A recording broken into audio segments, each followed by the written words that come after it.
J'autorise. Bonsoir, bonsoir à tous, heureuse de vous retrouver. Nous sommes mardi et pas jeudi avec une invitée qui est Virginie Boissière. Voilà. Bonsoir. On va attendre un petit peu que quelques personnes soient connectées. Donc, si on peut avoir un retour, je pense que ça fonctionne. Et si on peut avoir votre retour. Donc, en attendant, je vais vous redonner les dates pour les constellations familiales le 4 décembre à Grenoble en présentiel. À Saint-Égrève, il y aura une constellation. Et le 11 décembre à Flaux, à côté d'Uzès, chez, voilà, bonsoir, chez Virginie et Edgar. Bonsoir, bonsoir. Bonsoir. Est-ce que je peux avoir un retour sur le son et l'image, si vous entendez bien? Donc, est-ce que... Bon, on va voir, hein, et puis on va voir ce qui se passe. Et je vais vous présenter Virginie, qui est une personne passionnante et avec énormément de connaissances, de savoir, de pratiques et d'expériences dans plusieurs domaines. Donc, bonsoir Virginie. Bonsoir Carole, bonsoir tout le monde. Et du coup, dis-moi, quelle est ta pratique? Qu'est-ce que tu fais? Comment tu pourrais te définir? Ça fait beaucoup de questions. Là. Ouais, je vais essayer de synthétiser tout ça. Qu'est-ce que je fais? Alors moi, je suis de formation psycho et sophrologue. Et aujourd'hui, je travaille avec le rêve éveillé beaucoup, avec l'astrologie. Et avec des jeux quantiques dont les constellations font partie. Mais j'utilise les constellations, moi, non pas sous la forme des constellations familiales, mais plus sous la forme de constellations symboliques ou constellations astrologiques. Et toute forme de jeu avec lesquels on va pouvoir jouer comme avec les constellations, mais pour voilà, soit régler des problématiques, les mettre en scène, que ce soit avec des jeux de rôle ou bien des fois aussi simplement même en séance individuelle avec des jeux qui vont ressembler à des jouets et on va mettre en scène comme les enfants le font bien. D'accord.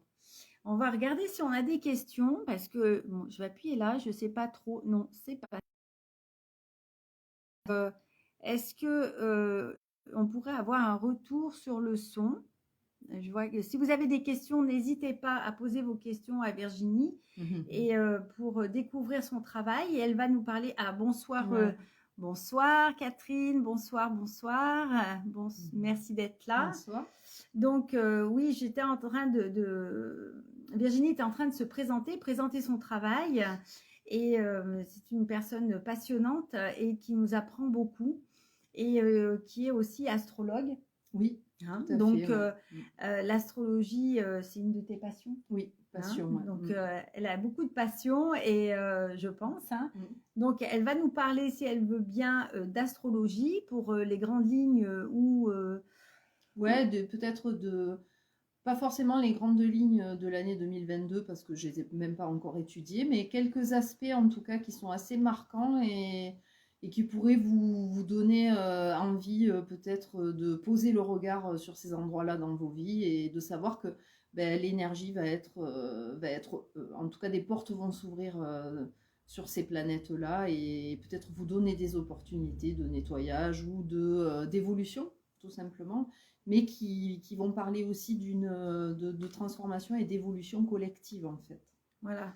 Donc oui, parce qu'on a parlé un petit peu, Virginie nous en parlait cet après-midi, et merci Catherine. Et du coup, au niveau de Vénus et de Pluton, oui, tout à fait. Alors, c'était très intéressant. Ouais. Et du coup, alors, on va un peu justement développer un petit peu tout ça. Elle va mieux nous expliquer. Donc après, si vous avez des questions, évidemment, n'hésitez pas.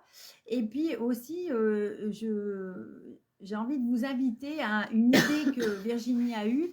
C'est qu'elle travaille aussi avec les jeux quantiques. Hein, ouais, les jeux quantiques. Voilà. Donc on peut absolument tout mettre en scène. Hein. Je disais, ça se rapproche un peu du jeu d'enfant parce qu'en fait, ça n'a pas de limite à ce qu'on peut mettre en scène ou mettre en mouvement dans l'énergie par le jeu. Et du coup, je proposais ce soir à Carole de porter des étiquettes, de choisir des archétypes ou de tirer au sort des archétypes pour les mettre sur nous en tant qu'étiquette et que ces énergies deviennent d'une certaine façon un peu comme des guides ou des alliés dans l'énergie du moment. Donc, quand je pense archétype, ça peut être, j'en sais rien moi, vos maîtres, les gens qui vous inspirent, ça peut être des planètes, pour les gens qui aiment l'astrologie, ça peut être des anges avec lesquels vous avez l'habitude de relationner, ou toute forme de guide, ça peut être des animaux. Et vous Aussi, oui. vous pouvez très La bien marquer nature. sur une étiquette, ouais, voilà, des plantes. Moi, je vais vous faire voir, comme ça, Ouais. vous allez peut-être mieux comprendre. Et vous pouvez essayer de faire ça, c'est très simple. Vous prenez juste un papier chez vous et 2 papiers, parce que nous, on a fait 2 archétypes. Et on a fait, alors j'ai fait un tirage au sort où Virginie a une boîte d'archétypes, entre autres, et on a fait ce tirage au sort. Et moi, ce qui est venu pour moi, c'est Gaïa. Donc Gaïa, c'est à l'envers, mais Gaïa, c'est notre planète, hein, pour les personnes qui ne le savent pas.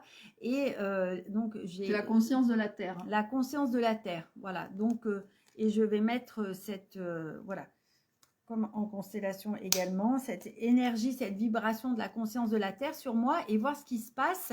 Et comme ça, à la fin de l'émission, on pourra exprimer notre ressenti, notre émotion, voir ce qui s'est passé pour nous.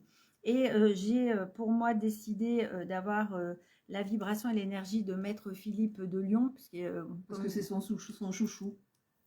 C'est l'archétype c'est mon père pour moi, hein. Les personnes qui me connaissent, voilà. Donc voilà, j'ai les 2 étiquettes, hein, et on va voir avec cette énergie qui descend pour moi de Maître Philippe et de Gaïa. Donc coucou Isa, de voir pour vous ce qui se passe pour vous et mettez 2 archétypes, choisissez vos 2 archétypes. Et vous allez voir la vibration qui va arriver et comment vous allez vous sentir avant et après. Donc, sur toi aussi, tu as... Alors, moi, j'ai 2 étiquettes. Alors, j'ai l'habitude, moi, de les mettre sous le pull, hein, parce que je ne me balade pas dans la rue avec mes étiquettes. Mais bon, des fois, j'en ai quand même sur moi. Parce que j'aime bien expérimenter. Ah oui. Et je pensais, par exemple, toi qui travailles avec les arcanes du tarot, ben voilà, les arcanes, c'est des archétypes. Aussi. Et vous pouvez aussi porter un arcane du tarot qui va avoir un sens particulier pour vous, ou bien parce que justement c'est votre tirage du jour et que toute la journée en fait il va vous informer. Cette étiquette va vous amener de l'information avec laquelle vous allez pouvoir vivre votre journée et peut-être être enseigné en fait, mais de manière très ludique. Il n'y a pas de... C'est vraiment par le jeu. Et on peut le faire aussi, ce qu'on peut proposer, ce qui me vient aussi, c'est de le faire avec tous les jeux qu'on peut avoir chez soi. Hein, il n'y a pas de limite, hein, comme on est infini. Permettez-vous, si vous avez des jeux initiatiques, peu importe, hein, toi tu as sur... Bon, à quoi tu penses? Je le dis parce que Virginie est en train de créer un jeu de synchronicité et il y a les animaux. Oui, hein, tout à fait. Donc, elle a un jeu avec les animaux totems. Donc, ce soit les animaux, ce soit les dévas, les plantes, les minéraux, tout ce que vous voulez. Si vous tirez une carte et que cette carte vous convient, vous pouvez l'avoir avec vous pour la journée, la garder sur vous, dans votre sac à main, ou peu importe. Vous aurez l'énergie de cette carte. Donc ça peut être, oui, comme tu disais, très intéressant. Oui, très intéressant, ouais. Et c'est vrai que ça peut... Il me semble que Jodorowsky, quand il a travaillé avec le tarot de Marseille, hein, le tarot avec lequel qu'il a participé à créer, eh bien, lui, il pouvait passer des semaines entières avec un arcane. Il pouvait dormir avec, vraiment, il se les faisait fabriquer en grand.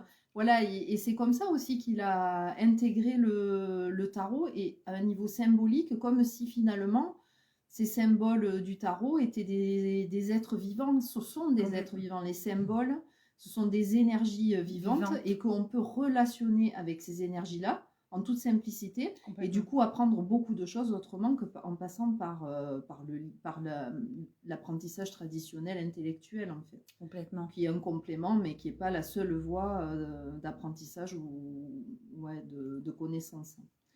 Il a même, entre parenthèses, il a même, avec l'enseignement que je reçois aussi d'Alexandro, avec Moreno, Moreno me disait que en fait, les cartes du tarot, il les a léchées carrément pour avoir la vibration du jeu. Il a léché les cartes. Et donc, la personne qui m'initie moi-même lui a dit, bah, puisque toi tu les lèches, moi je vais les manger. Oui. Et il a mangé les cartes. Il a mangé les cartes. Alors moi, j'ai dit, bon, toi, tu les manges. Donc moi, je vais les manger aussi. Donc j'ai commencé à manger le tarot. Mais en petites cartes. J'ai des petites cartes comme ça de tarot. Non, pas les grandes comme ça, parce qu'il faut les avaler quand même.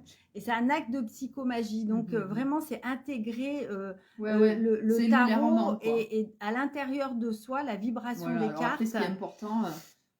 Par rapport au jeu quantique, c'est vraiment que les gens, ça leur parle, quoi. Oui, il faut que ça parle comme tout. Il faut que ça vous parle à vous. Il faut que ça résonne à l'intérieur de vous, à votre cœur. Si ça résonne pas, ça résonne pas. Mais pour les gens que ça résonne, le cœur. Voilà. Donc voilà. J'ai tiré au sort. Tiré au sort le cœur et celle que j'avais choisi Don Juan Matus parce que je suis une grande fan des enseignements de Castaneda. On dit beaucoup Castaneda parce que c'est l'écrivain, mais le maître de Castaneda, c'est Don Juan qui est pour moi une petite merveille et un personnage avec lequel je me suis sentie longtemps en lien et encore aujourd'hui comme s'il faisait partie de ma famille, quoi. D'accord. Et oui, c'est les 4 accords Toltec, on va dire, pour les gens qui ne connaissent pas Castaneda. Ça peut être cet enseignement-là, ouais. Entre autres, il y a autre chose. Ça se rapproche de ça, ouais. Voilà, mais ça peut... Mais c'est vrai que c'est... Ouais, voilà, après, tout est possible. Donc, moi, c'est vrai que des fois, j'anime des cercles de guérison. Oui, c'est ce que j'allais dire. Où les gens... en fait, c'est pas moi qui vais choisir les énergies qu'on va mettre dans le sac où on va tirer au sort. C'est plutôt les gens qui, chacun, va poser une énergie dans le sac de tirage au sort.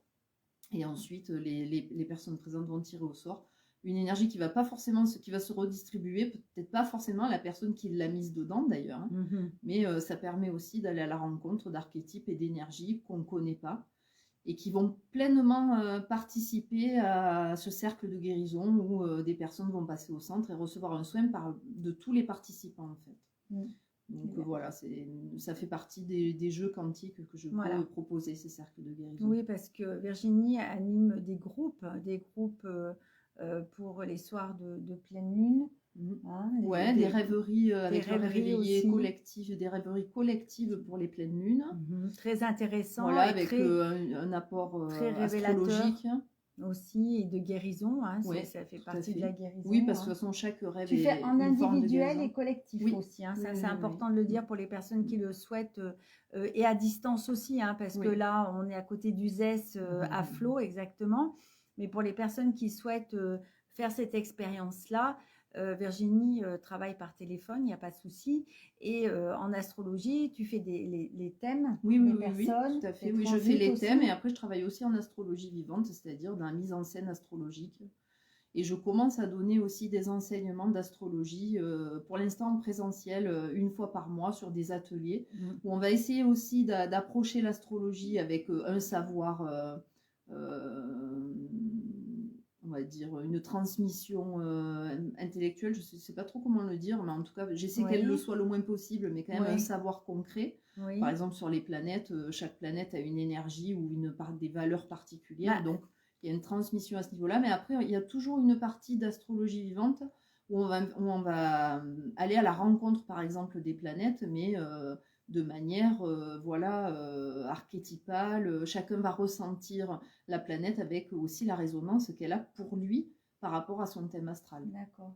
Donc je vais vous demander si vous souhaitez, puis demander à Virginie aussi, si vous souhaitez que Virginie nous dise en gros les grosses lignes des planètes que nous avons dans notre système, les caractéristiques générales, on va dire, des planètes pour qu'on puisse avoir un référentiel pour soi, que quand on parle de telle planète ou telle planète, on va savoir de quelle planète on parle et qu'est-ce qu'elle a sur nous comme incident.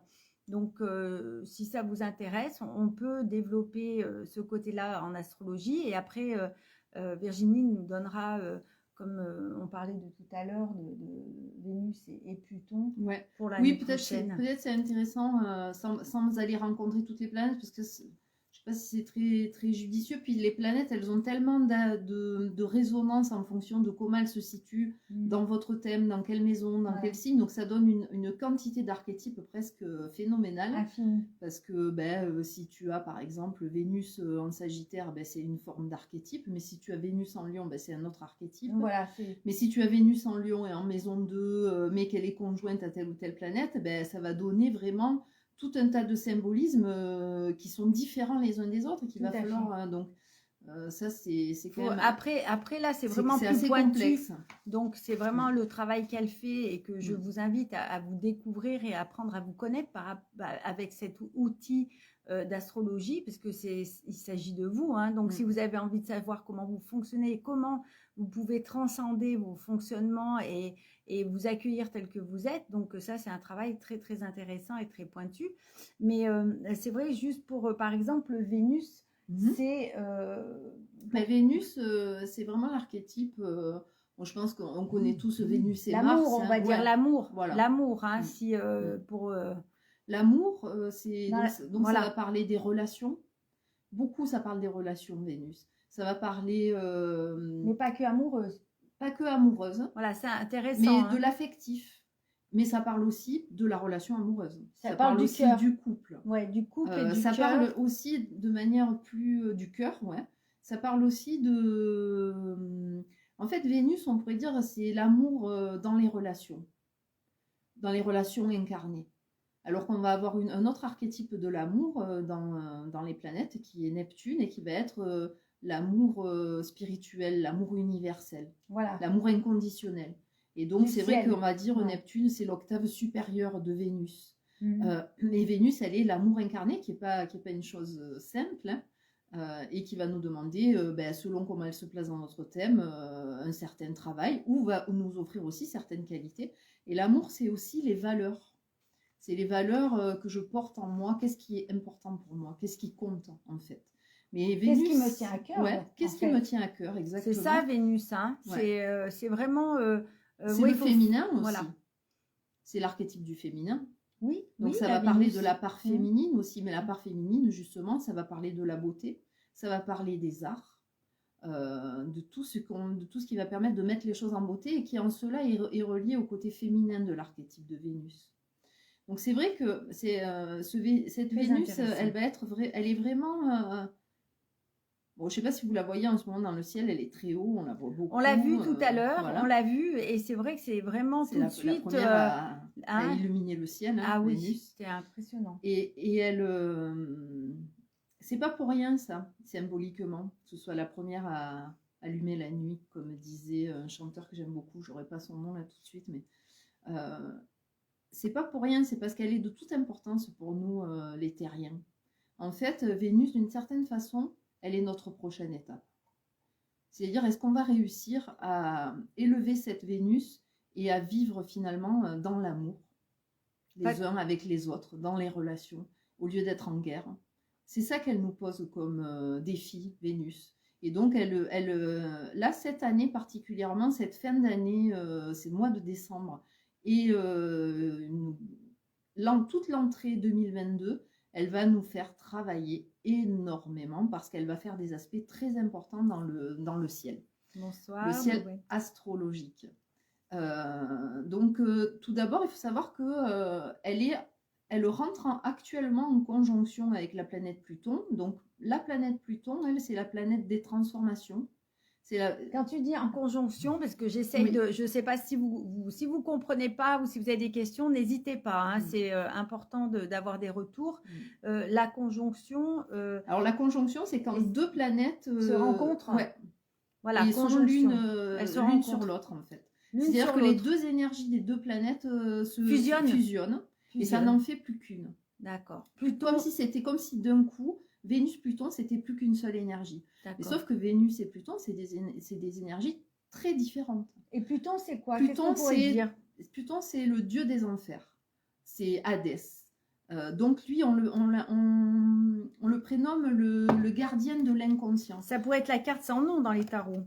Ça pourrait être la carte sans nom, ça Hein. pourrait être... voilà, exactement. On l'a tirée la Tout semaine à fait. dernière, je ne sais pas si vous vous souvenez, mais Oui. elle est sortie à tous les jeux. Hein, C'est donc, exactement c'est ça, parce que c'est aussi Transformation. transformation, mais même transmutation. On est dans la transformation alchimique. Alchimique, ouais. C'est-à-dire, avec Pluton, c'est en acceptant de mourir Mm. qu'on va pouvoir renaître. Il y a une notion de mort. D'ailleurs, Pluton, c'est cette planète en Capricorne depuis de nombreuses années et qui a fait une énorme conjonction avec d'autres planètes importantes là, juste avant que le Covid. Elle a fusionné avec d'autres. Ouais, avec d'autres d'accord. planètes très importantes, des planètes lentes, et c'est tout à fait synchronisé avec tout ce qu'on est en train de vivre en ce moment sur la planète, et qui remet en cause beaucoup de choses. Mais là, Pluton qui se conjoint à Vénus et qui est en train de terminer son travail dans le Capricorne, qui correspond quand même à l'ancien cycle, celui qu'il faudrait qu'on quitte pour aller vers le signe suivant qu'on appelle le signe du Verseau, et qui est l'ère nouvelle, le nouveau paradigme, qui est représentatif de ces valeurs-là en tout cas. Donc Pluton se conjoint à Vénus, ou plutôt Vénus vient se conjoindre à Pluton. Elle se conjoindra très exactement au degré près dans le thème collectif le jour de la pleine lune de décembre, je crois que c'est le 19.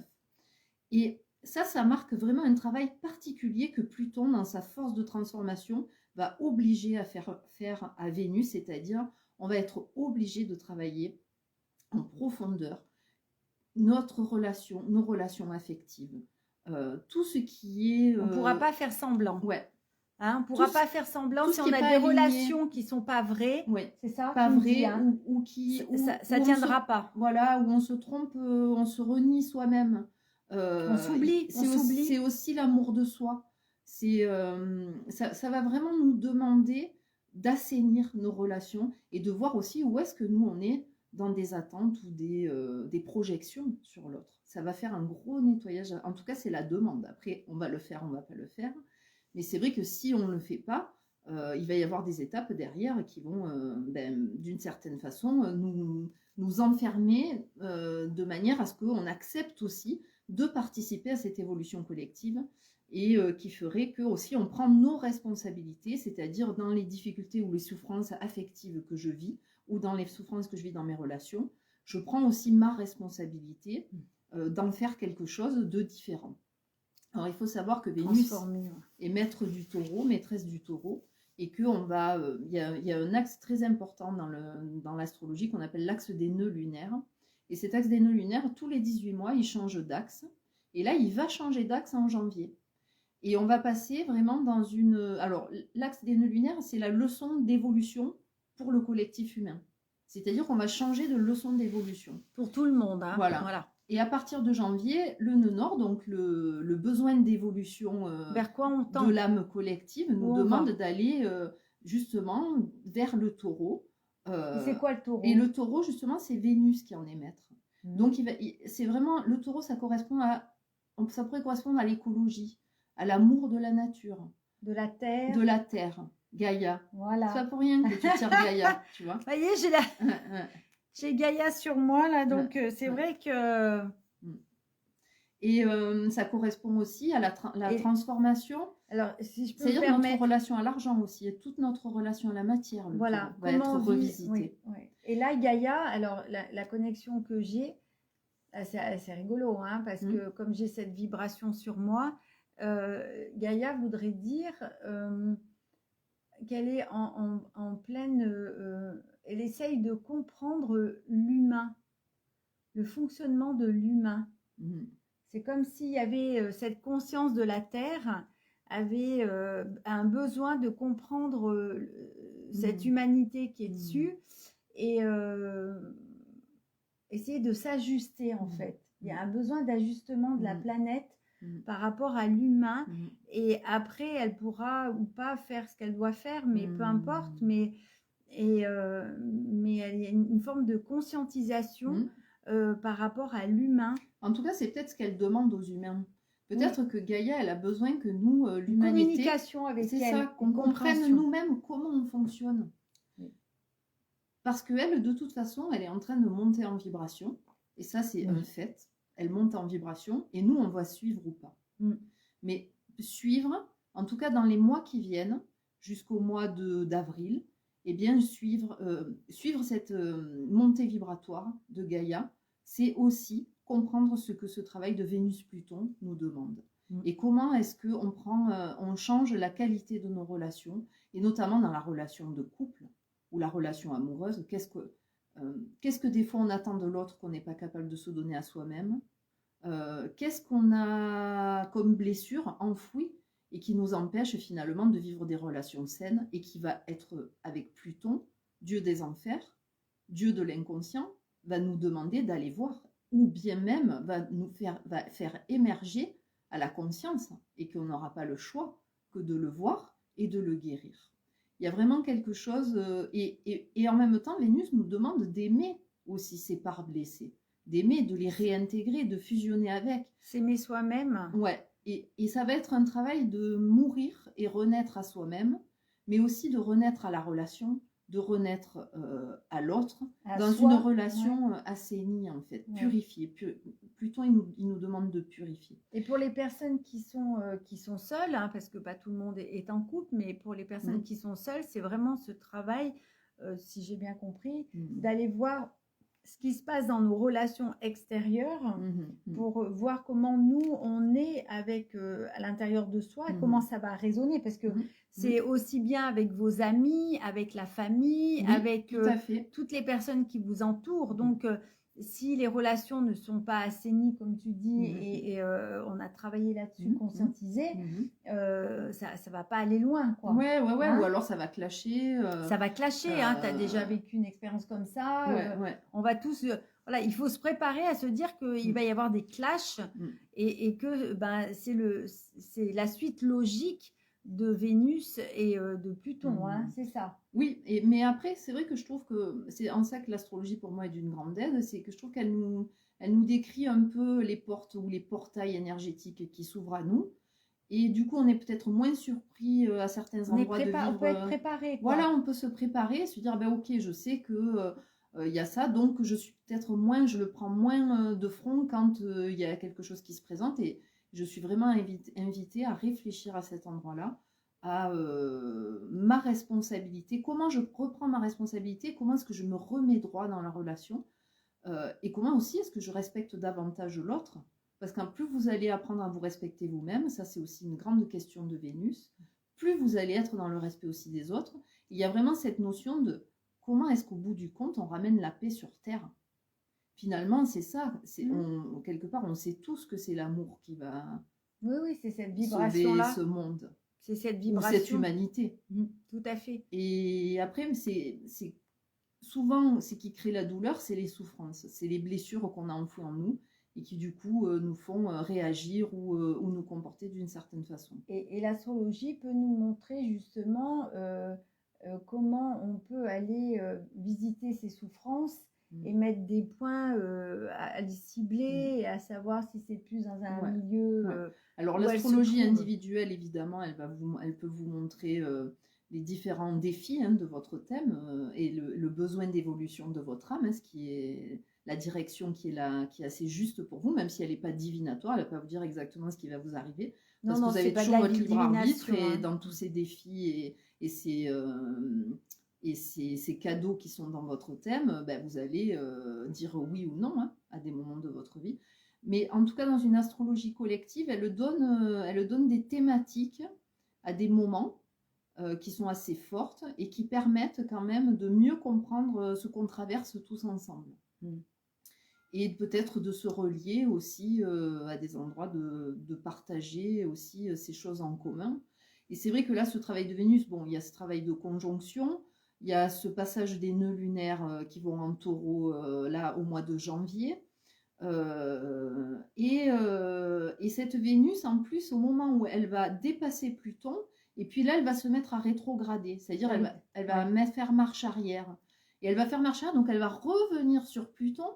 Or, Vénus, elle rétrograde, je crois, tous les 18 mois, c'est pas non plus très souvent, pendant un mois. Et là, c'est sur ce passage de Pluton, de l'ancien cycle, qu'elle va rétrograder. Ça va être...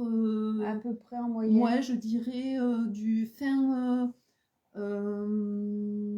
j'ai plus en tête, peut-être je l'ai marqué. Là, on va voir. Ouais. Vénus-Pluton. Est-ce que, en attendant que Virginie regarde Mhm. ses feuilles, est-ce que vous avez des questions? N'hésitez pas pour ce Vénus et ce Pluton.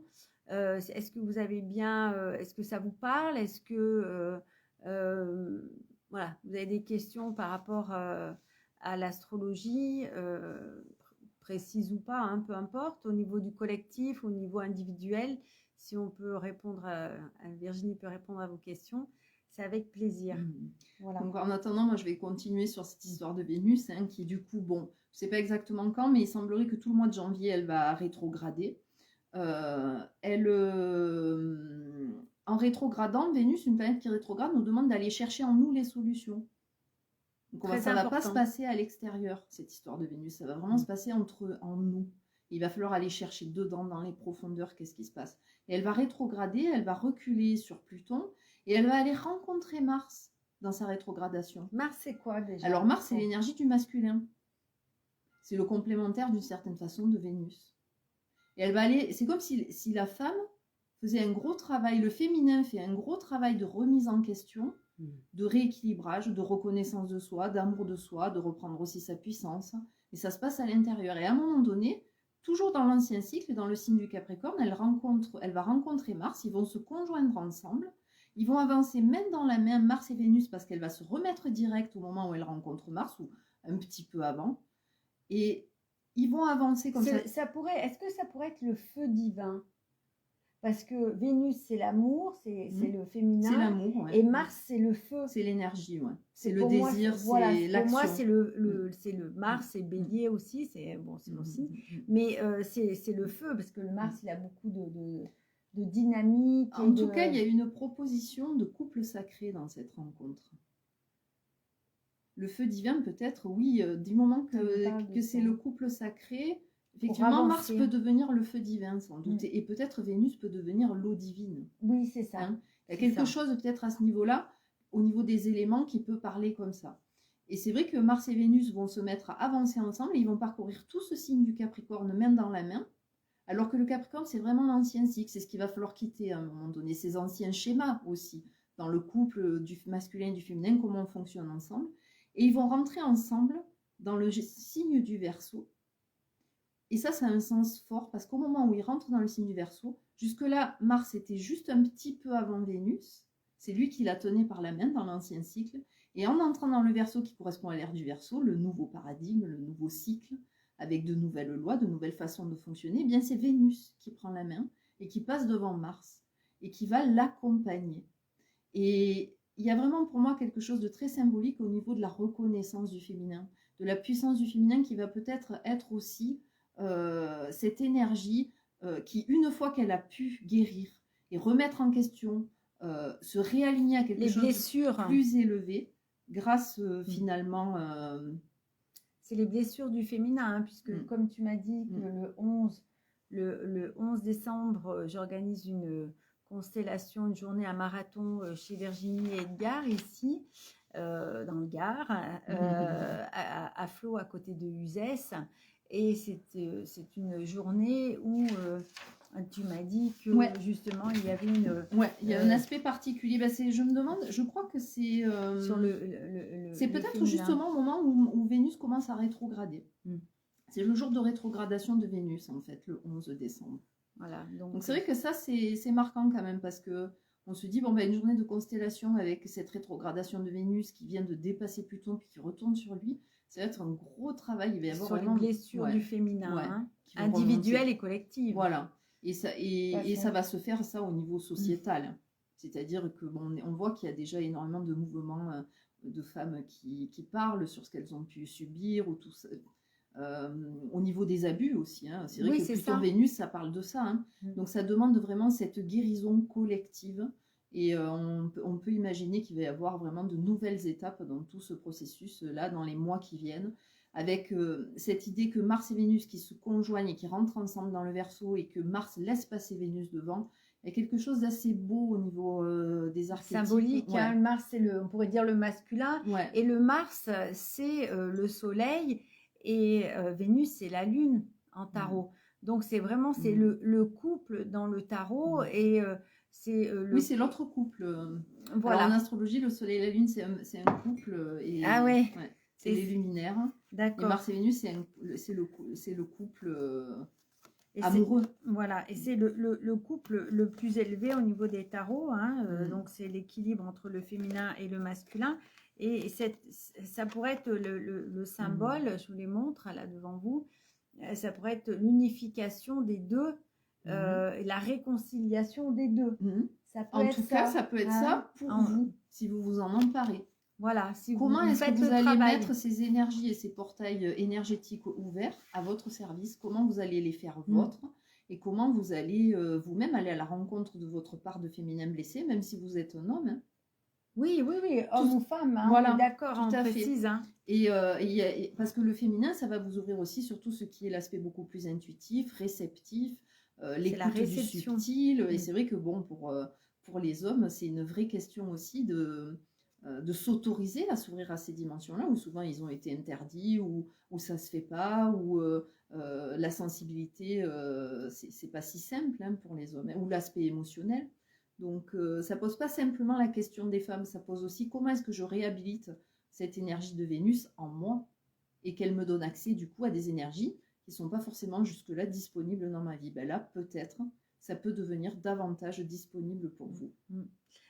Alors j'ai une question, parce que, alors à Virginie, puis Guérison à vous... du féminin sacré, oui. Est-ce que le féminin sacré a besoin de guérir? Je ne sais pas. Mais en tout cas, peut-être une opportunité d'accéder à ces dimensions du féminin sacré davantage que là où on en est aujourd'hui. Mais chaque personne doit travailler à l'intérieur d'elle-même sur ses blessures, hein, de son féminin, hein, homme ou femme. Donc, c'est ce qui est aussi très important. Donc, je voulais poser une question à Virginie et puis à vous également. Est-ce que, comme on a commencé ce soir cette émission avec des archétypes, est-ce que vous avez trouvé vos archétypes? Est-ce que vous les avez positionnés sur vous, les avez écrits sur une feuille et puis vous les portez? Parce que vous voyez, nous on les porte, et pour voir si vous avez ressenti des choses et des énergies ou des émotions, des vibrations, peu importe.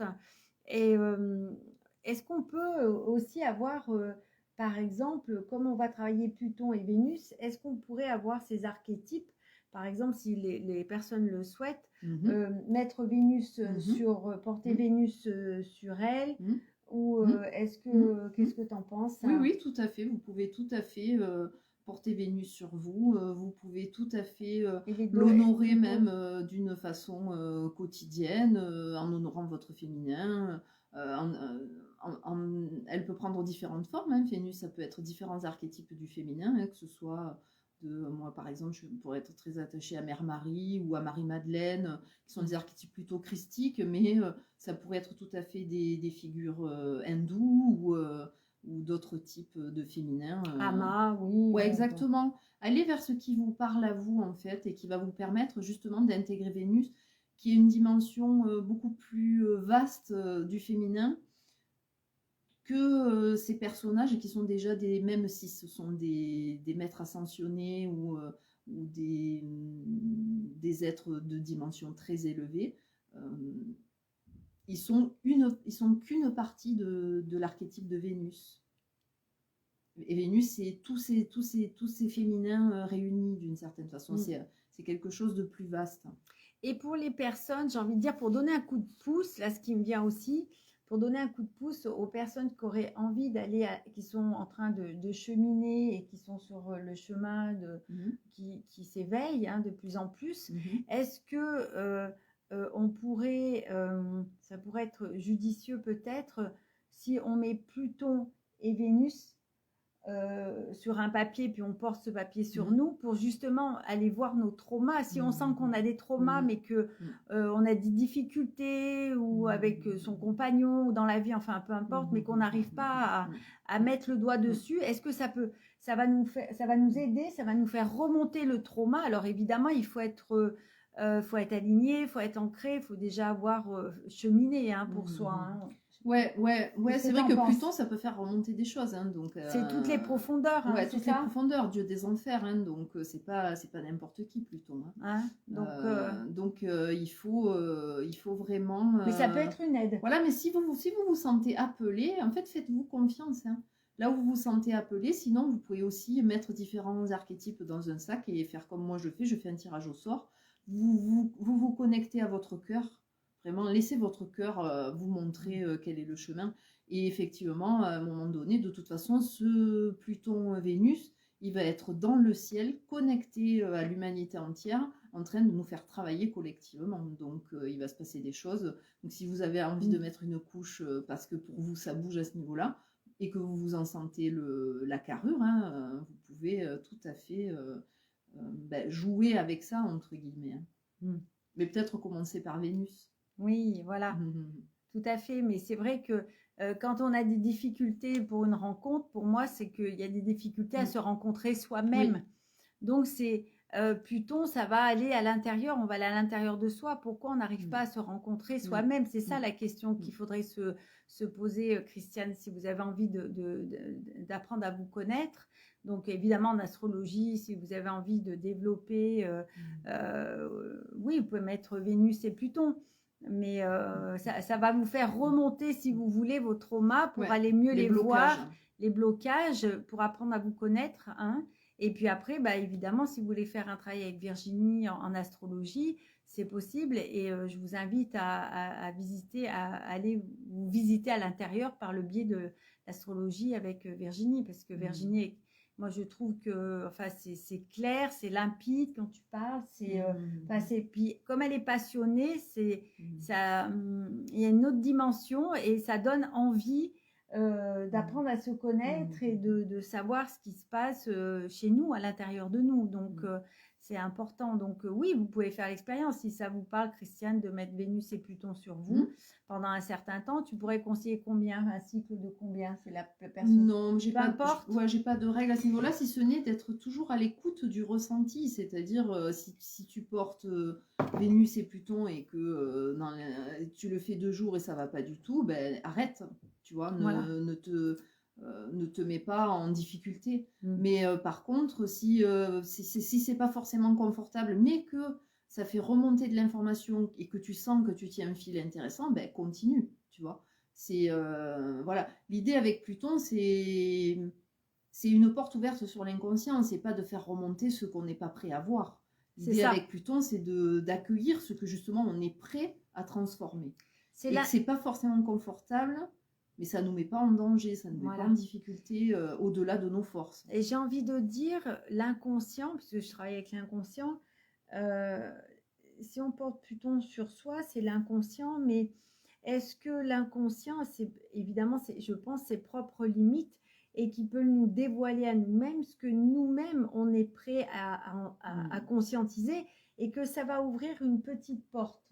Tout à fait. Je pense parce que, excuse-moi, je te coupe, mais tout à l'heure, on a fait le jeu de Virginie sur les synchronicités qu'elle est en train de mettre au point. Et moi, j'ai eu la porte. Et tu vois, je parle de cette porte et moi, je pense que ça pourrait être un acte de psychomagie, de toute façon.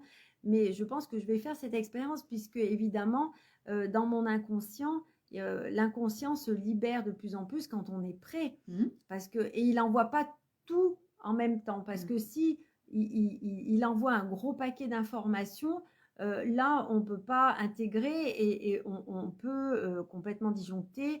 Donc je pense qu'il envoie petit à petit ce que l'être peut conscientiser et vivre, voilà. Oui. Donc je le sens comme ça, de la vie, de l'univers, de notre système de fonctionnement, à moins qu'on se mette.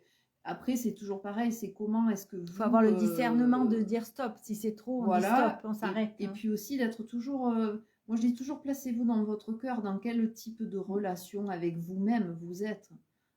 Si vous êtes dans une relation de bienveillance et de pouvoir accueillir certaines informations, même désagréables, de votre inconscient, et que vous êtes en bienveillance, que vous êtes prêt à accueillir dans l'amour de votre cœur toutes ces parts de vous qui sont en difficulté, plutôt que de vouloir les mettre au rencard et qu'elles arrêtent de vous enquiquiner, C'est aussi une question d'attitude. Comment vous allez... Il y a peut-être d'abord, avant d'aller chercher ces informations dans l'inconscient, il y a peut-être ce travail de Vénus, justement, dans une première étape, qui dit, Vénus, comment est-ce que tu relationnes avec toi? Est-ce que tu es dans la bienveillance? L'amour de soi. Voilà, l'amour de soi, le respect Donc, oui. de là où tu en es. Ouais, vraiment, la bienveillance, c'est souvent ce qu'on attend des autres, ce qu'on attend du partenaire dans le couple et qu'on a l'impression de ne pas recevoir. Et qu'en fait, juste, on n'est pas capable de se donner nous-mêmes. Donc là, Vénus rétrograde, Vénus-Pluton, elle vient nous poser ces questions-là et elle vient dire, mais est-ce que toi, tout ça, tout ce que tu attends des autres, est-ce que tu te le donnes en fait? Et peut-être que dans ce travail de te donner ces énergies-là, alors, tu pourras peut-être mettre l'étiquette Pluton pour laisser remonter qu'est-ce qui est important de transformer. Oui, de transmuter, vraiment oui. Donc mettez d'abord pas te Vénus, mettre en difficulté dès le départ. Oui, vivez, je pense, avec Vénus pendant peut-être quelques jours, et puis après, quand vous vous sentirez prêt d'intégrer Pluton, là, voilà, ça va libérer les traumas. Et j'ai envie de dire de porter ces deux étiquettes ou sur un seul papier, peu importe, comme vous le sentez, mais quasiment 24 heures sur 24, et ne pas vous détacher de ces deux énergies. Parce que ça va vous permettre de vraiment d'intégrer ces énergies, et faites-le le temps que vous le sentez, et puis si vous sentez que c'est stop, il faut arrêter, vous arrêtez, mais de toute façon ça va libérer et ça va vous faire vivre des expériences évidemment de l'ordre de l'inconscient, donc qui vont être dans la matière, donc on va peut-être avoir des surprises qu'on ne s'attendait pas justement, et que c'est tout ce qui est caché, Pluton aussi. Tout à fait, ouais. Et puis bon, c'est bien pour ça que Pluton en Capricorne depuis plusieurs années fait ressortir autant de scandales de notre société. C'est son travail, lui il fait remonter tout ce qui est caché en fait. Donc on va avoir ce travail en lien avec nos relations amoureuses, nos relations affectives, l'amour de soi, beaucoup d'informations sur cette thématique-là qui sont cachées, qui ne sont pas accessibles pour l'instant, vont devenir de plus en plus accessibles. Et tu parlais du taureau aussi. Alors oui, c'est vrai que le nœud nord va passer en taureau au mois de janvier. Alors le nœud nord, c'est vers quoi on va c'est le besoin d'évolution collective. Voilà, on va vers le nœud nord. Tout le monde va vers le nœud nord. La leçon d'évolution. Et donc, ça permet le nœud nord qui change. Comme vous voulez. On change de leçon d'évolution. Écoutez-vous comme vous voulez.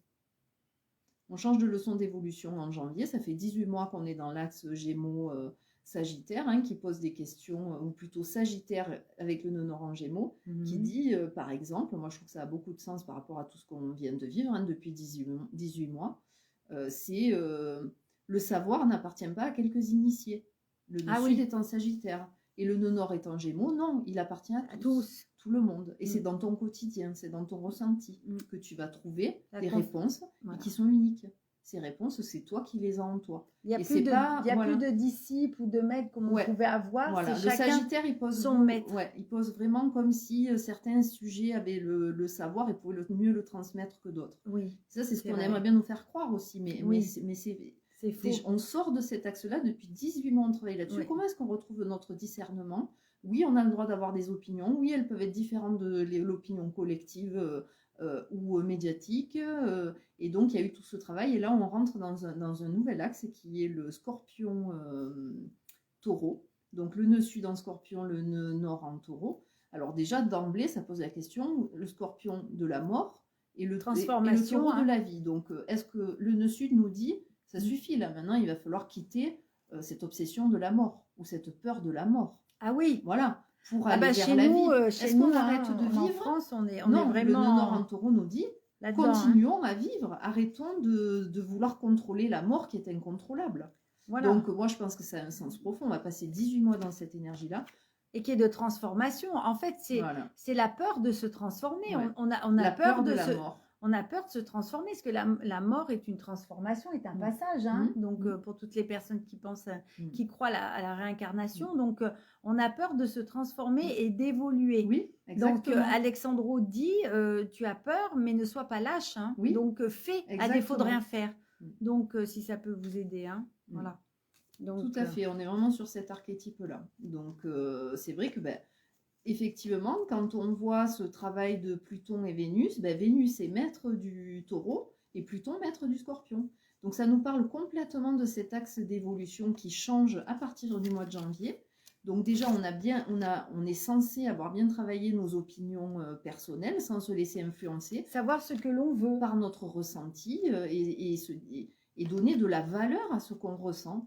Et pas simplement parce que quelques initiés ou quelques savants nous disent que c'est comme ça qu'il faut faire ou que c'est comme ça qu'il faut penser. Oui. Donc là, on arrive dans une étape où est-ce qu'on va choisir la vie ou la mort? En tout cas, ce qui est demandé par le ciel choisit la vie, le taureau. Et d'un autre côté, pour aller dans des choses plus subtiles, ça va poser la question de l'écologie sur la planète. Il va falloir mettre l'accent là-dessus. La question de la relation à la matière. Est-ce que je vais dans les possessions, les attachements, ou est-ce qu'au contraire j'accepte aussi d'aimer la vie, mais sans forcément vouloir la posséder. Donc ça va remettre à niveau certaines questions aussi autour de l'argent, peut-être même des grosses remises en question. Surtout qu'il y a Uranus dans le Taureau qui fait un travail pour changer des choses qui d'habitude ne changent jamais. Donc, Uranus, alors si je puis me permettre, Uranus, dis-moi si je me trompe, est-ce que Uranus vient faire des transformations soudaines? Oui, tout à fait. Et qu'on ne peut pas passer à côté. Non, Uranus, c'est exactement ça. Hein, il pourrait être rapproché de Pluton, sauf que Pluton fait un travail de souterrain. Voilà. Il fait un travail Uranus, de long terme et au bout d'un moment. Est-ce que ça te parle si je Oui, tout à fait. La maison Dieu. Uranus, ça peut être la maison Dieu, la transformation soudaine et incontournable. C'est l'idée de génie. Voilà. C'est aussi c'est l'accident. Oui. C'est ce qui vient par surprise et où on n'a pas le choix. Et donc c'est vrai que Uranus en Taureau, il est dans le signe le plus fixe du zodiaque et il dit en fait on n'a pas le choix et on va changer ce qui ne change jamais. Ça c'est pendant 6 ou 7 ans. Alors pendant 6 ou 7 ans... Et on y est déjà, on y est jusqu'en 2026 Uranus. 2026, Uranus en Taureau. Donc peut-être c'est passé en 2019. Je ne suis pas très bonne sur les dates. Donc ça veut dire concrètement, si j'ai bien compris, que jusqu'en 2026, on va avoir des transformations pour chacun d'entre nous, radicales, comme la maison Dieu. Et collectives. Et aussi collectives. On ne pourra pas échapper à ça, quoi qu'il arrive. On ne peut pas y échapper. Donc voilà. Et on le voit d'ailleurs. Il se passe des trucs qu'on n'a jamais vus et c'est planétaire. Et est-ce que ça va être, c'est-à-dire... une fois que tu as reçu ce changement, cette foudre, cette transformation à l'intérieur de toi, que tu as changé de direction, est-ce que ça va encore durer? Tu vas avoir la maison Dieu qui va tout le temps arriver jusqu'en 2026, ou c'est une fois et après on est tranquille, ou c'est constant? Non, c'est un travail de fond, c'est un travail collectif. Donc tout le monde va pas vivre ce passage d'Uranus en Taureau de la même façon, mais on le voit. C'est une époque où il y a beaucoup de burn-out, c'est une époque où il y a beaucoup de gens qui changent de vie, il y a beaucoup de séparations, il y a des choses assez radicales, mais qui sont plutôt des vecteurs pour aller vers soi. Uranus, c'est l'éveilleur, c'est celui qui permet de s'éveiller à sa véritable nature. Donc évidemment que lui, il demande de faire tomber les masques, et que lui, il demande pour t'aligner à ta vraie nature, si tu construis ta vie sur des valeurs superficielles ou... qui ne sont pas tout à fait alignés avec qui tu es vraiment parce que ça t'offre une certaine sécurité, tout ça. Si tu n'es pas sur ton chemin, ça va être forcément questionné. Et les gens qui font du burn-out, souvent, il y en a beaucoup, c'est vraiment une question de sens. C'est qu'en fait, à un moment donné, il n'y a plus l'énergie parce qu'il n'y a plus le sens. Donc Uranus, il oblige à remettre le sens. C'est-à-dire quel sens profond ça a pour toi. Est-ce que c'est en accord avec qui tu es? Est-ce que c'est en accord avec tes aspirations? Avec ce que tu fais. Et ça peut être dans tous les domaines, de toute façon, que ça soit affectif, professionnel. Si ce n'est pas aligné avec vous, avec qui vous êtes, si ça ne résonne pas, ça ne fonctionnera pas. Ce n'est pas la peine. On risque d'aller dans le mur, quoi. Donc, le mur, je pense que ça va être aussi différent pour chacun. C'est-à-dire où est-ce que vous en êtes de tous ces processus. Est-ce que les personnes qui sont très loin d'elles-mêmes, là, avec toutes ces injonctions du ciel, forcément, il va y avoir des ruptures assez fracassantes. De la même façon que notre système s'effondre, Parce Si on qu'il n'est pas comprend pas. juste avec la vie, il n'est pas en accord avec la vie. Mm. Et là, c'est vrai que le non en taureau va dire à notre système, mets-toi en accord avec la vie. Plus il va y avoir de résistance et plus ça va refuser, plus l'écartèlement va être énorme. Mais en même temps, il y a tout un tas de personnes qui individuellement sont en train de rejoindre quelque part ce nouveau monde en création et de se remettre en accord avec elles-mêmes et d'être en train aussi d'apporter leur lumière à ce monde de demain. Et il est en train de se créer déjà, donc pour ces personnes-là, ces étapes de Vénus-Pluton ou Uranus jusqu'en 2026, ça va pas, si tu veux, les remises en question se sont déjà fait Voilà, précédemment. avant. Donc là, ça va pas être difficile, au contraire. C'est des gens qui Ils vont sont dans leur axe et ouais, ils vont et continuer ils vont dans être leur de axe. plus en plus utiles et ils vont être peut-être même, on voit que Initiateurs. certains, initiateurs et peut-être même avoir un travail épanouissant et florissant parce que ça va correspondre complètement à ce qu'ils sont et ouais, en et aux harmonie besoins avec l'énergie. de la planète, ouais, Mm. en accord avec l'évolution de la planète, qui elle va continuer son évolution avec ou sans nous. Et là, ce que j'ai en connexion par rapport à Maître Philippe, c'est le partage, euh, euh, l'égalité des partages et la fraternité, en fait. Les valeurs du Verseau, en fait. On dit l'ère du Verseau. L'entraide et la fraternité ouais. Et le partage et rendre à César ce qui appartient à César, ouais. C'est que chaque être tel qu'il est et tel qu'il soit a le droit à vivre décemment oui. et dans la paix, quoi. C'est ce que j'ai. Il n'y a plus, avec l'ère du Verseau, en tout cas dans une ère, quand on dit ère du Verseau, ça dure 2000 ans, donc on y entre là. Il va y avoir du travail, ça va être sur du long terme si on ne s'autodétruit pas avant. Hein. Mais c'est vrai que l'ère du Verseau, déjà on dit liberté, égalité, fraternité, c'est vraiment l'ère du Verseau qui va le concrétiser. À l'ère du Poisson, dont on sort, c'est une belle phrase, c'est des belles valeurs, mais on voit bien que c'est pas du tout en application sur notre planète. Là, l'ère du Verseau, on va lui demander on va nous demander de l'appliquer en fait, de le vivre au quotidien. Liberté, égalité, fraternité. Oui, c'est ça. Hein. Et ça va être même liberté, égalité, fraternité, sororité. Les femmes, cette entrée de Vénus qui passe juste devant Mars en entrant dans le Verseau, c'est très symbolique et les femmes reprennent une importance capitale dans l'ère du Verseau. Donc qu'elles se redonnent aussi elles-mêmes cette puissance qu'elles ont peur de prendre et qu'elles ont. Et les hommes vont aussi honorer ça, accepter de se laisser guider aussi par les femmes à certains endroits. On dit dans l'astrologie, Mars c'est l'énergie, c'est l'action, mais il lui faut un cadre. Et bien c'est Vénus qui lui amène le cadre. Vénus, elle a besoin de l'énergie de Mars, mais elle a les valeurs. C'est elle qui donne les valeurs dans lesquelles Mars va pouvoir déployer son énergie, parce que sinon Mars il peut la déployer dans des valeurs qui sont pas ok en fait. Donc c'est un gros travail intéressant et d'évolution pour chacun et chacune d'entre vous, puisqu'il s'agit d'individuel et en lien au collectif, évidemment, puisqu'à chaque fois qu'on va faire un travail sur soi, on va faire bouger évidemment le collectif. Hein, donc le 11 décembre, ça peut être une première invitation, si vous le souhaitez, à découvrir les constellations familiales. Virginie sera là, évidemment.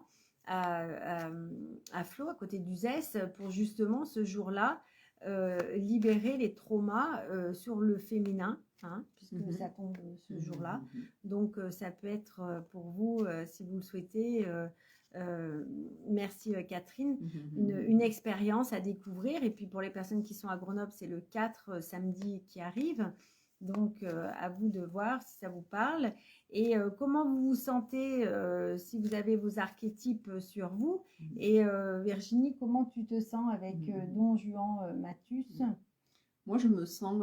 Et le cœur, en reliance au cœur. Moi, je me sens inspirée. Inspirée. Super. Et moi, je me sens... il y a une force avec Maître Philippe assez incroyable. Très uranien, d'accord. C'est un uranien, lui, hein, Maître Philippe de Lyon. Hein. Et uranien, c'est Uranus, donc l'éveilleur, celui qui fait tomber la foudre et qui vient surprendre, en fait. Qui fait des choses totalement... incroyables. Ouais, qui fait bouger des choses qui ne bougent jamais. Oui, et On n'a oui. pas l'habitude de ça. Et pour les personnes qui ne connaissent pas Maître Philippe de Lyon, il a ressuscité des personnes qui étaient décédées. Entre autres, il a eu des guérisons incroyables et des gens qui étaient condamnés. Donc, je vous invite évidemment à découvrir Maître Philippe de Lyon. Et Gaïa qui est dans l'énergie que j'ai, c'est une forme je suis un peu sur le qui-vive de voir ce qui va se passer. Est-ce qu'ils vont comprendre les choses? Est-ce qu'ils vont se transformer? Est-ce qu'ils vont faire autrement?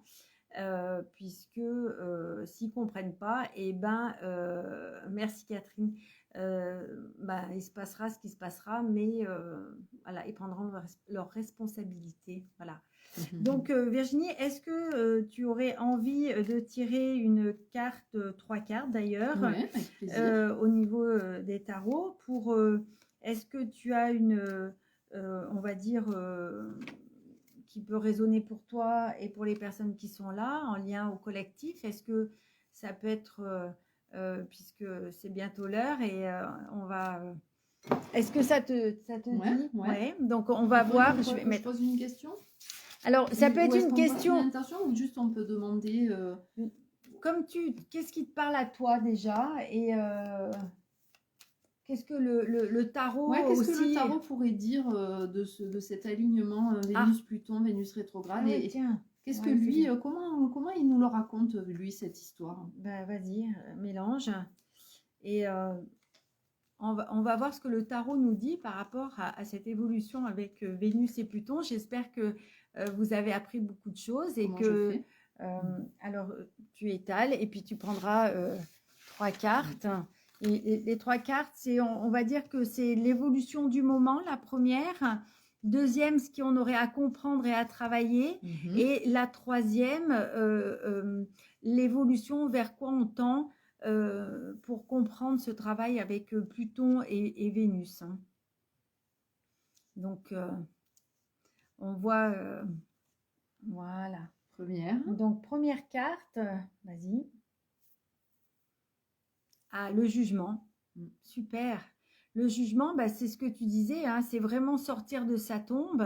Et merci Christiane. Et c'est vraiment, vous voyez, on voit le personnage là qui sort, l'être bleu. Donc c'est la spiritualité, le bleu, et c'est vraiment sortir de sa tombe. Et ça peut être aussi renaître. Et c'est l'appel de l'ange. Vous voyez, on ne peut pas éviter cet appel de l'ange qui sonne de la trompette. Donc, n'ayez pas peur de mourir. De la transformation. Pour renaître à quelque chose de beaucoup plus lumineux. Plus grand. Ça veut dire que comme tu l'as dit, c'est vraiment Pluton, c'est tout ce qui a plus lieu dans votre vie. Ça partira, peu importe. C'est vraiment accepter. Je parle pour moi, hein, voilà. Accepter que s'il y a des gens qui doivent s'éloigner de vous, c'est parce que d'autres personnes vont arriver, vous comprenez? Donc, il n'y a pas de vide, ça n'existe pas. Donc, ayez confiance en l'univers et Pluton et Vénus, j'ai envie de dire. Mais là, c'est vraiment l'évolution, la transformation de ces deux êtres qui vont faire un troisième être, vous voyez? Donc, ça peut être la fusion aussi, la fusion de ces deux êtres qui font un troisième être, c'est la création aussi de quelque chose que vous pouvez vivre à deux avec une autre personne et créer un nouveau départ.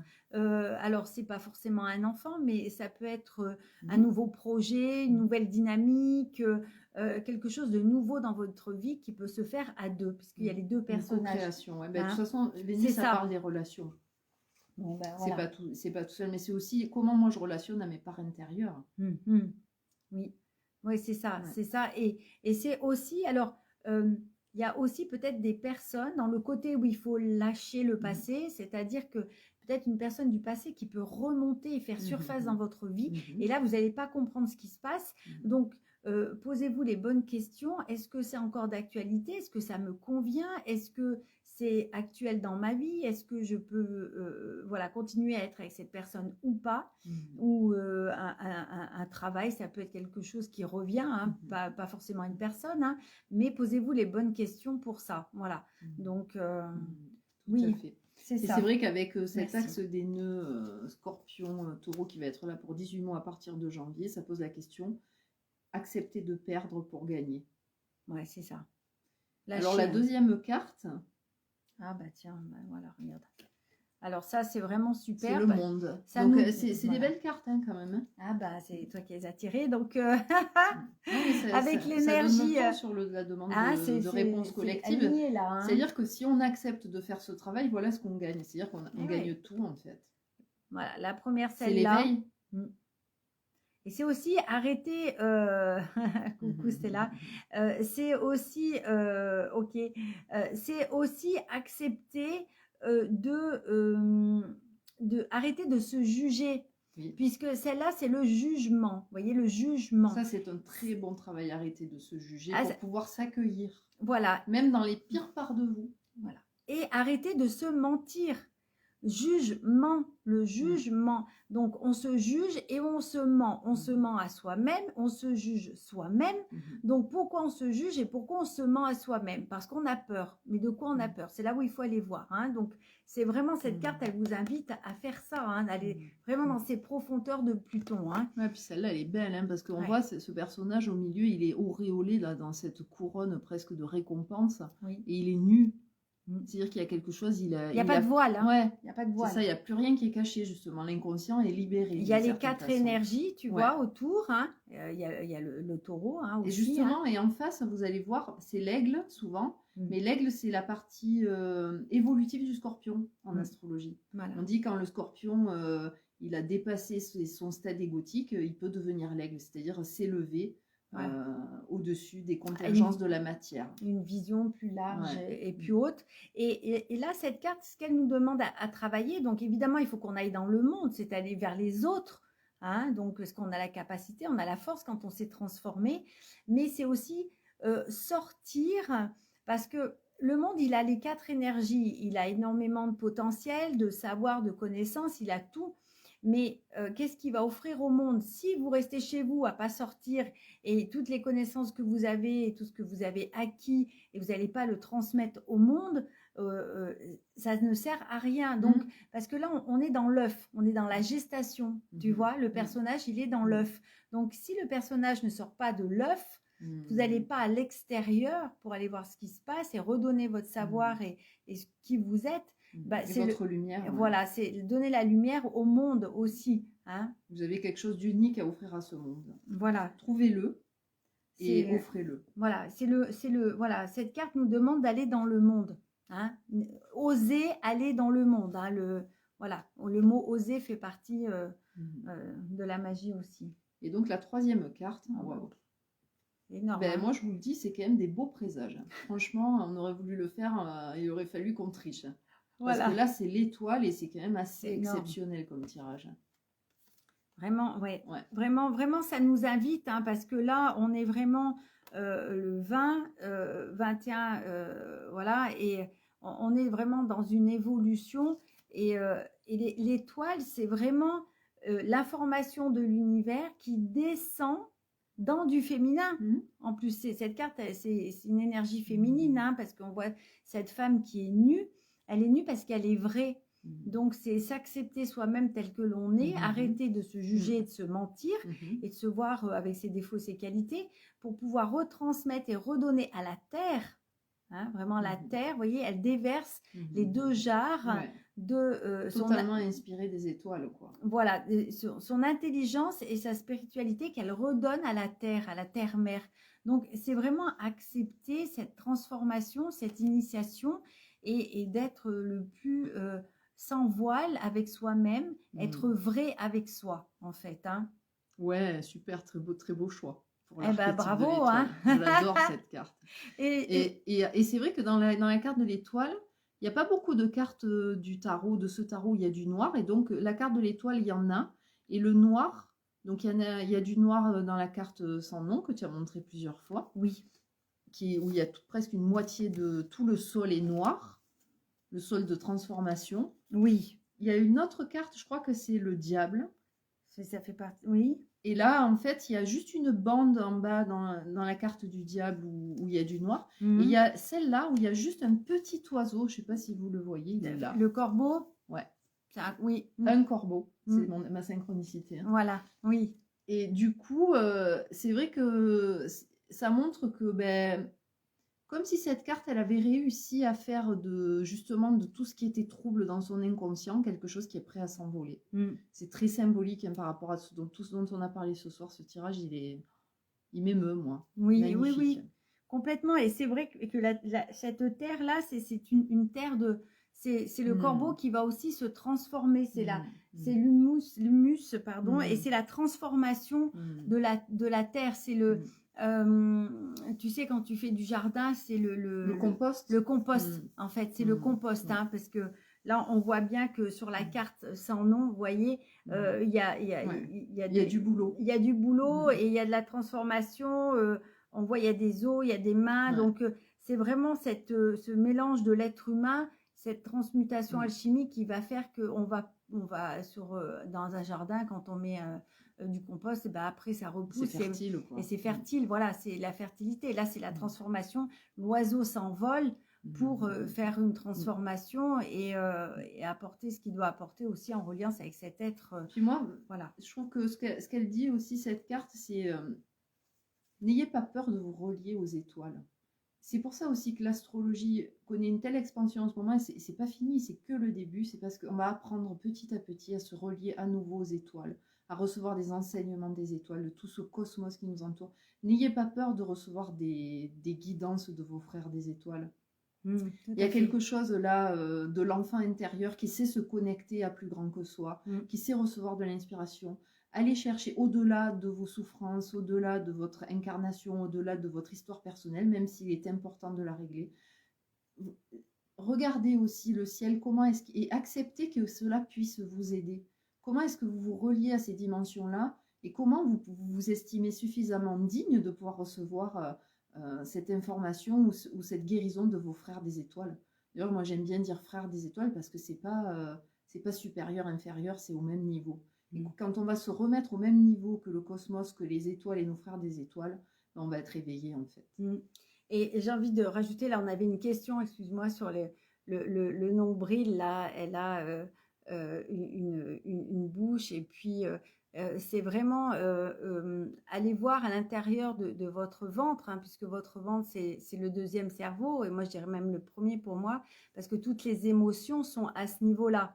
Donc, voir à l'intérieur de vous vos émotions, dans votre ventre, dans vos tripes, qu'est-ce qui parle à vos tripes, hein, et dans ces émotions. Donc, faire un travail sur le ventre, c'est aussi important pour aller voir ces émotions-là.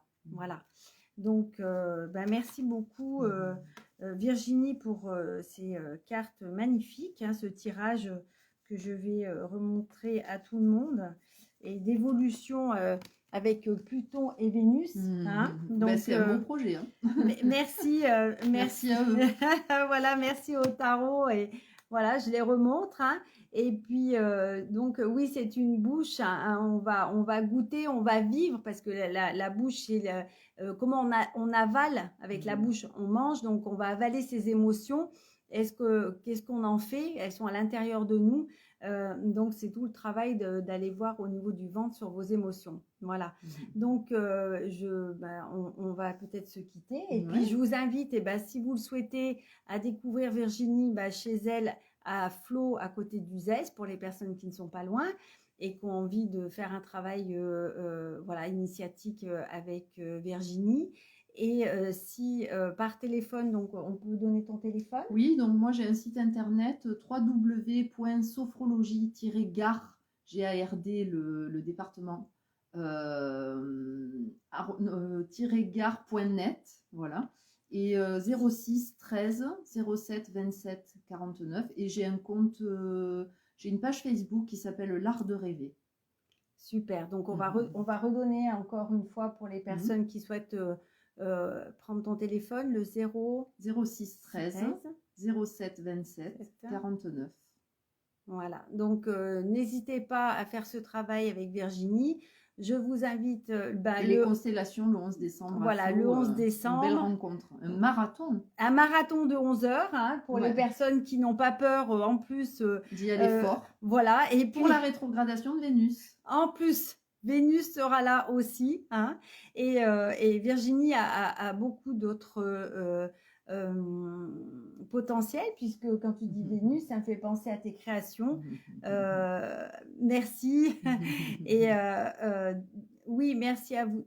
Et au 11, merci Corinne, oui, et avec plaisir. Donc, contactez-moi pour les constellations, hein, si vous le souhaitez. Et puis, Virginie, oui, on pourra refaire une émission, si tu le souhaites, pour tes créations. Oui, avec plaisir, quand tu veux. Parce que Virginie fait énormément de choses, et puis elle ne fait pas que de l'astrologie. Aussi des ateliers, donc tout est marqué sur ton site. Ou tu as une page Facebook de toute façon. J'ai une page Facebook, une page pro l'art de rêver, et l'art de rêver une autre page à mon nom, Virginie Boissière. Voilà, Virginie Boissière, regardez, comme ça vous pouvez aussi la contacter, hein, donc je vous invite. Et puis si vous avez aimé ce live, n'hésitez pas à partager. Voilà, donc et à liker. Voilà, merci. Donc, je vous dis à la semaine prochaine. Passez une bonne semaine, Carole. Bonne soirée. Et puis, prenez soin de vous. Et n'oubliez pas Vénus et Pluton et toutes les autres planètes, évidemment. Donc, prenez soin de vous. Et à la semaine prochaine. Merci. Au revoir. Merci, Virginie. Merci à vous. Au revoir.